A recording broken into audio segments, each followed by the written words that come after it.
तो देखते देखते ये चौथा दिन आ चुका है। चौथे दिन का ये आखिरी सत्र है। पिछले 4 दिन से हम यहाँ परमानंद की प्राप्ति कर रहे थे। सत्संग समापन होने के बाद ये बिल्कुल नहीं समझना कि सत्संग समाप्त हो गई। सत्संग तो आप प्रारंभ होगी। जो भी आप लोगों ने यहाँ ज्ञान सुना,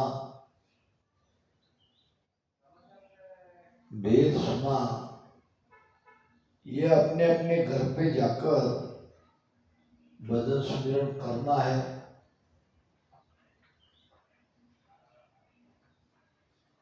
अवधू का सवाल आज के इस सत्र में चर्चा में लिया है।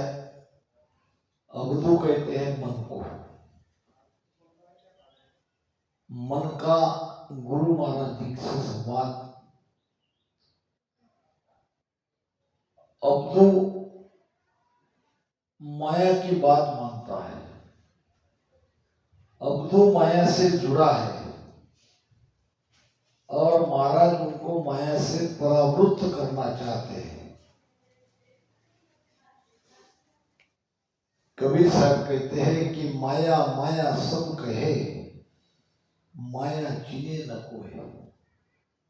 जेती मन की कल्पना से सब माया कुआए। सब कहते हैं माया को त्यागना है, माया को त्यागना है, माया को छोड़ना है। माया है क्या? किस माया को छोड़ना है? मन की कल्पना को छोड़ना है। मन में जो तरंगे उठती है, उन तरंगों के बाहर निकलना है, क्योंकि मन ही अशांति पैदा करता है। मन ही दुख का करता है। तो ये अवधू गुरु महाराज को कह रहे हैं, यूं माया है सब मोह पसारा, जानेगा कोई जानन हारा। हे महाराज, यूं माया है सब मोह पसारा। ये सारा पसारा मोह माया का तो है संसार में, और क्या है? संसार में हम मोह माया के कारण ही तो टिके हैं। जानेगा कोई जानन हारा, ये भी बात कोई ज्ञानी ही जानेगा, बाकी तो समझ ही नहीं सकते। कुछ ही लोग ये संसार को मोह माया का पसारा जानेंगे, बाकी तो जानते ही नहीं है। पशु के जैसे जीते हैं, पशु के जैसे मर जाते हैं। ओ स्वामी जी जाने सो कुछ डर है नाही, अपनी नार पुरुष घर माई। आपने जो माया का डर बताया है, तो हे महाराज मुझे तो माया इतनी डरावनी नहीं लग रही। अगर कोई जान भी लेगा कि ये संसार में माया का ही पसारा है, मोह का ही पसारा है, तो जान भी लिया तो उसका क्या बिगड़ेगा? जाने सो कुछ है डर नहीं, क्यों नहीं बिगड़ेगा? अपनी नार पुरुष घर माई। सबके घर में अपनी अपनी स्त्री है, स्त्री भी तो माया है। तो क्या स्त्री घर में रह के मनुष्य डरता है? नहीं डरता है। ये अपनी बाजू बता रहे हैं कि जब तुम माया से दूर रहने की, डरने की बात कह रहे हो, तो माया तो सबके साथ है, सबके घर में है, और कोई डर नहीं रहा है, बड़े प्रेम से संसार में रह रहा है। फिर आप कैसे माया से हमको डरा रहे हो? माया है हरि की दासी, हरिजन की नित करे खवासी, हरिजन को कुछ डर है नाही, जिनके सिर सिमरत है साई। क्या तर्क दे रहे हैं अब गुरु महाराज को माया के बारे में। माया की बाजू कितनी बढ़िया तरीके से हमारे सामने रख रहे हैं। ये दोनों बातें हमारे सामने आ रही है, निर्णय हमको करना है। बहुत बढ़िया तर्क अवधू गुरु महाराज को दे रहे हैं कि आप माया से इतने दुखी क्यों हो? माया ने क्या बिगाड़ा है? माया है हरि की दासी, ये तो भजन करने वाली की दासी है, और हरिजन की नित करे खवासी, खवासी नाम सेवा।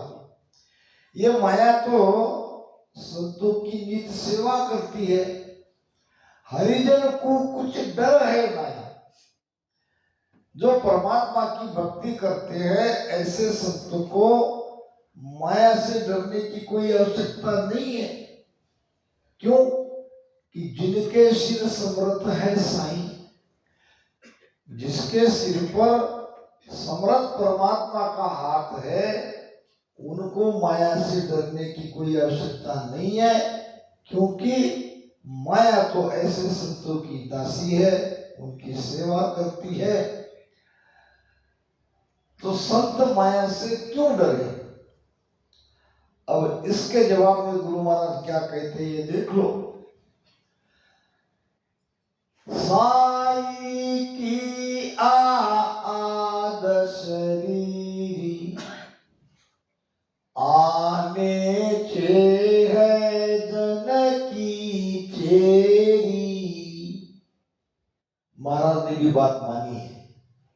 महाराज क्या कह रहे हैं मन को, अवधू को? साई की है आद शरीरी। आद शरीरी यानी क्या? अर्धांगी। हर एक पत्नी पति की अर्धांगी रहती है, उसको अर्धांगी कहा है। आधा शरीर है। साई की है आद शरीरी। विषय समझ में आ रहा? इतने बहुत कठिन विषय है मगर जबरदस्त विषय है। साई की है आद शरीरी, और आ नीचे है जन की चीरी। चीरी नाम दस। आप जो कह रहे हो ये सत्य है।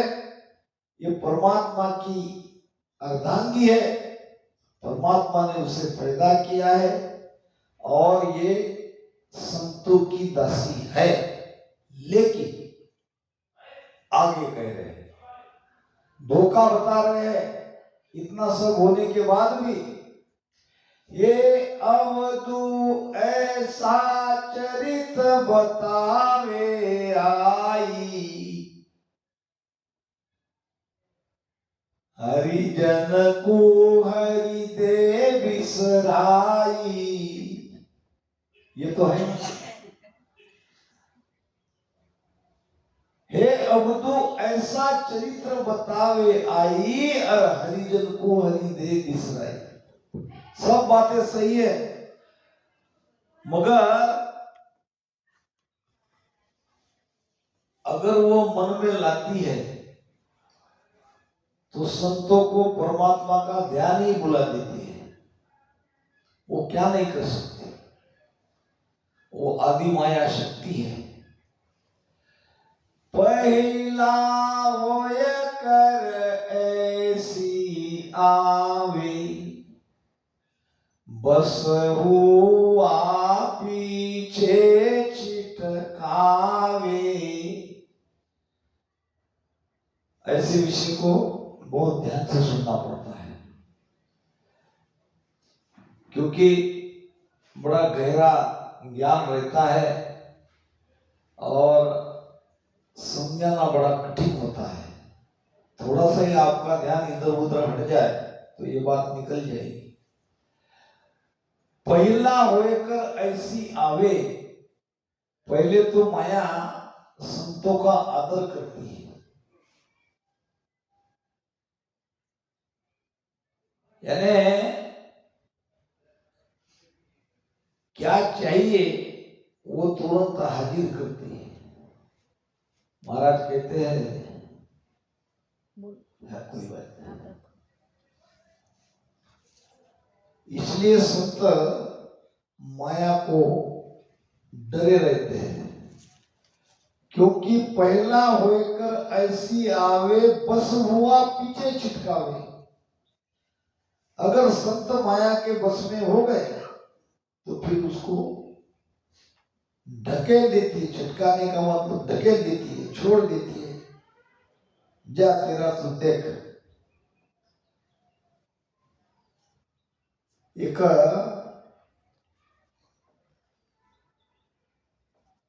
सुदामा को भगवान कृष्ण के मित्र थे। नारद जी की भी कथा आती है माया की, सुदामा की भी आती है। नारद जी ने भगवान विष्णु को कहा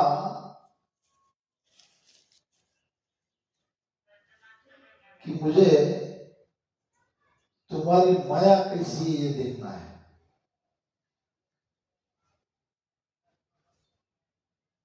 तो भगवान ने कहा क्या करोगे देखकर, उल्टा तुम्हें दुख होगा। नहीं नहीं, तुम मुझे बताओ।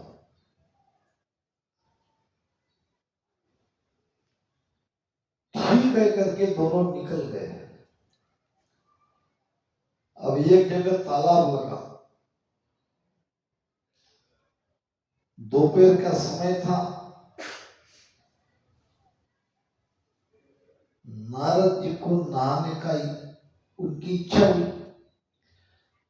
अब उन्होंने कहा भगवान मैं नहाता हूं। भगवान कृष्ण और नारद जी की बात है। तो भगवान कृष्ण ने कहा ठीक है तुम नहा लो, तब तक मैं बैठता हूं। पेड़ के नीचे भगवान कृष्ण बैठ गए। नारद जी ने डुबकी लगाई। डुबकी लगाई तो सीधे अंदर चले गए। अंदर चले गए तो देखा कोई लोग फूलों की माला लिए खड़े थे। उस नगर के नगरवासी सबके सब फूलों की माला लिए खड़े थे। ये नारद जी गए वहां और उसके गले में माला डाल दी। नारद जी समझ ही नहीं पाए। फिर पूछा भाई मेरे गले में फूल माला क्यों डाली? तो आप हमारे राजा बन गए। क्यों? हमारे राजा अभी अभी धाम पधार गए हैं। जब तक कोई नया राजा नहीं बनाया जाएगा महाराज की चिता को अग्नि नहीं दी जा सकती। फिर हम सब तलाश में थे, जो कोई पहला व्यक्ति नगर में आएगा उसके गले में माला डालेंगे। अब आप आए नगर में तो आप हमारे राजा हैं।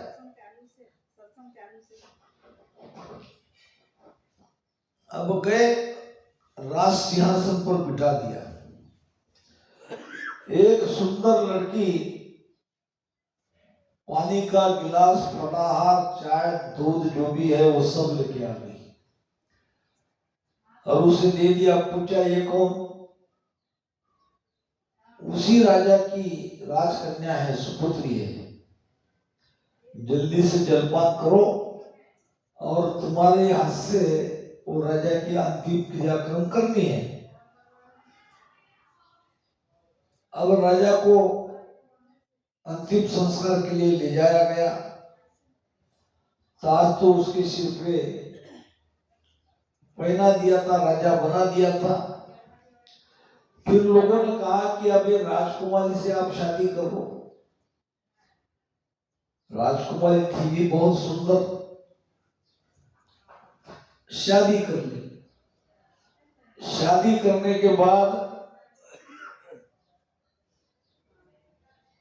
बच्चे हुए, 2 बेटे, बहुत सुंदर। बड़े आराम से दिन गुजर रहे थे, कोई टेंशन नहीं, कोई चिंता नहीं। अब एक दिन 12 साल के बाद उनकी सुंदर पत्नी, जो राजा की राजकन्या थी, वो मर गई। अब वो मर गई तो अपने पत्नी के विलाप में नारद जी रोने लगे। आए मैं क्या करूं, अब कैसे जीऊं, मेरे बच्चों का क्या होगा, मेरा क्या होगा, मैं मेरे पत्नी के बगैर रह नहीं सकता, ऐसा रोने लगे। लोगों ने उसे समझाया कि महाराज ऐसा होता ही है, सबको एक दिन जाना है, तो आप अपना दुख पर कंट्रोल करो और चलो हमारे साथ। बड़ी मुश्किल से वो वहां से उठे,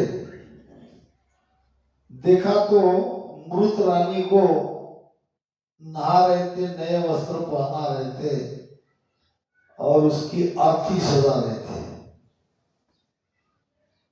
एक दूसरी आरती भी वहां सजाई गई और पास में ही राजा लोगों को जलाते हैं वो स्मशान भी पास में ही था, वहां भी 2 चिता की लकड़ी लगाई गई। नारद जी ने पूछा कोई और दूसरा मरा क्या?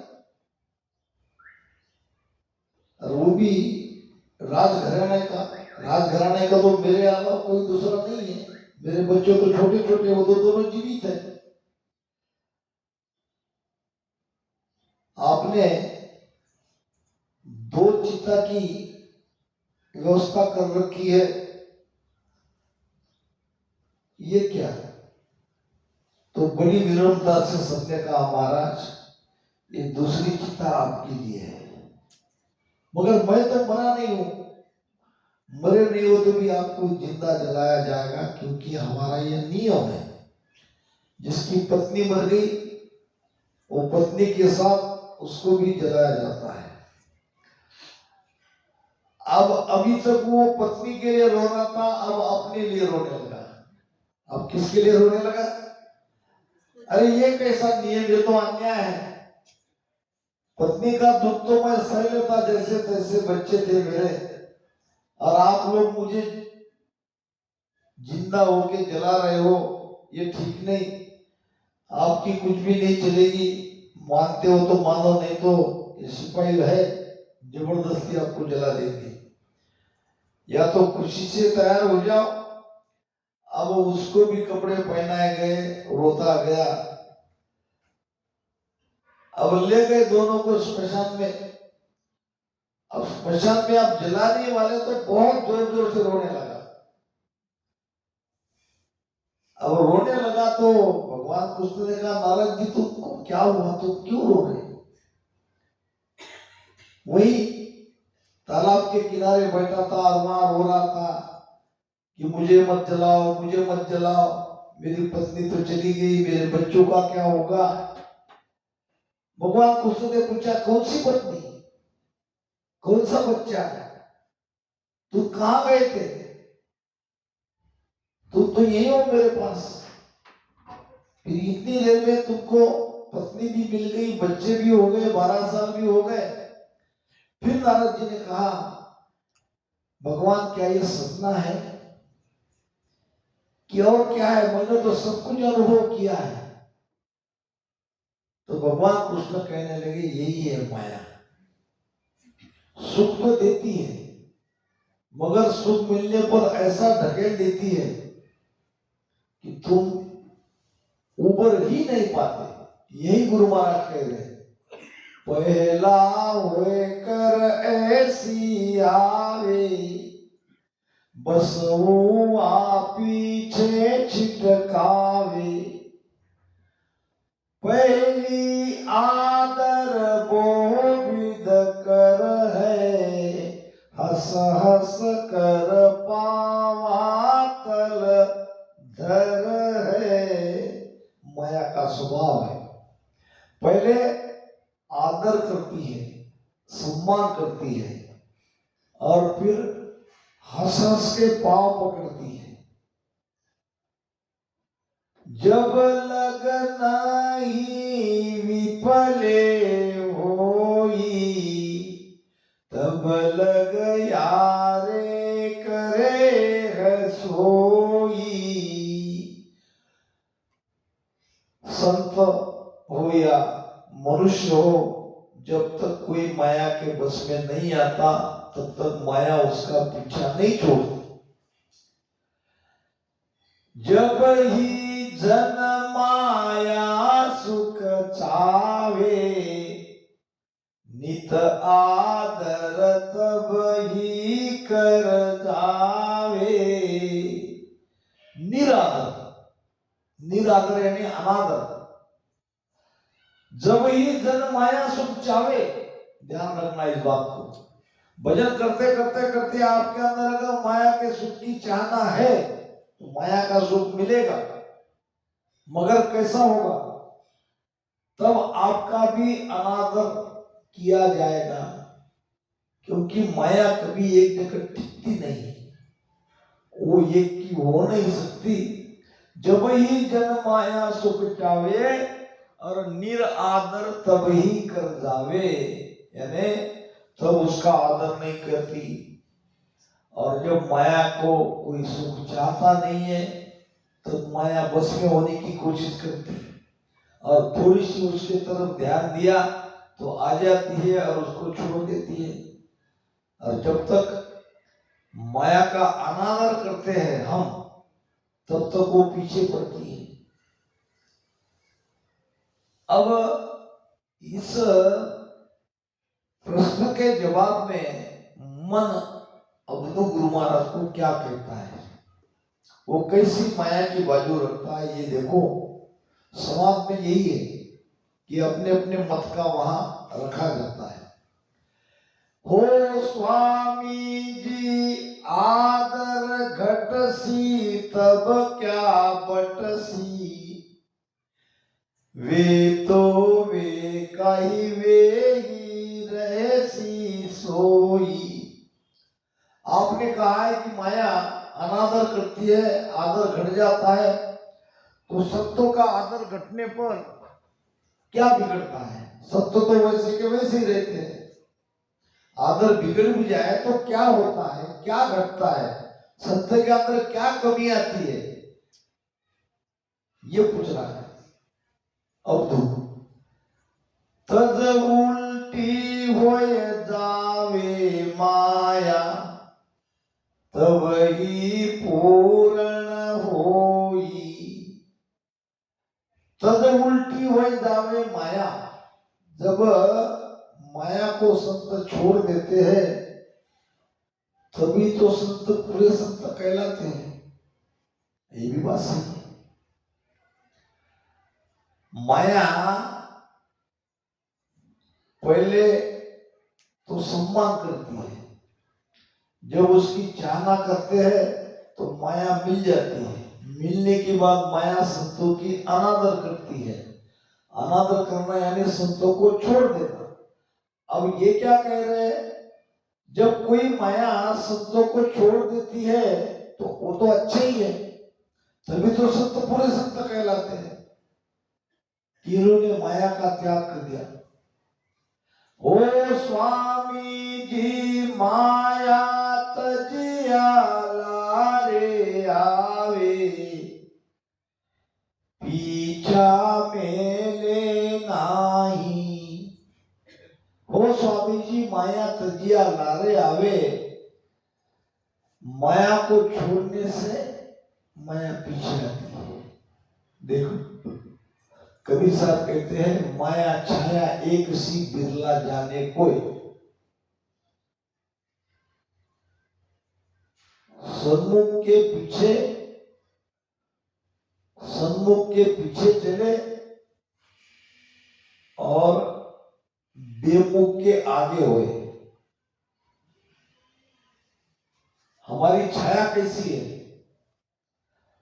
हमारी छाया के तरफ हम मुड़े तो सन्मुख के आगे आगे चलती है, और उससे उलट गए यानी उसको विमुख हो गए तो उसके पीछे पीछे चलती है। छाया देखा ना आपने? धूप में छाया हमारे पीछे पीछे चलती है। तो माया छाया एक सी बिरला जाने कोई। ये माया और छाया एक जैसी है। ये माया के चरित्र को कोई बिरला ही जानता है।